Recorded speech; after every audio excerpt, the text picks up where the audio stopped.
10 years ago, I took my family to Haiti. We went to Haiti to work in a children's home. And one of those days, we got to work in part of it that had a nursery. So we were there, and there was a hut that had, some cribs and stuff. And my wife and my second oldest son was in there, spending time with the babies and holding them.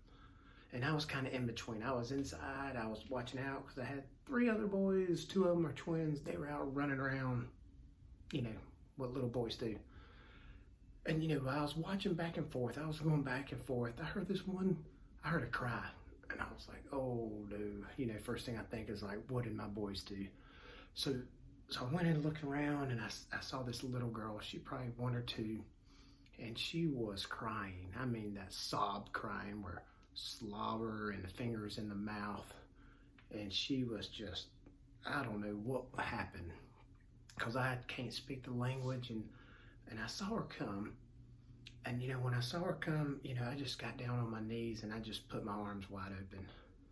And when she saw me do that, she ran to me and she grabbed me as tight as she can, and I picked her up. And the whole time she was squeezing my neck, crying, and then she finally settled down and fell asleep. And it just really just caught me off guard, because sometimes we just need to meet them where they're at in life. Sometimes we got to get on their knees.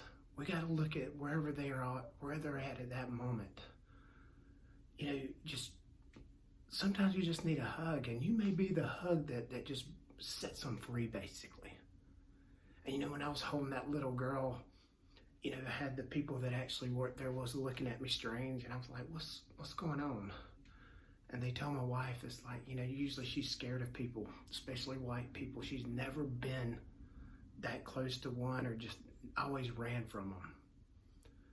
So when you think about people going through a tough time, get to their level. Be the final hug that sets them free.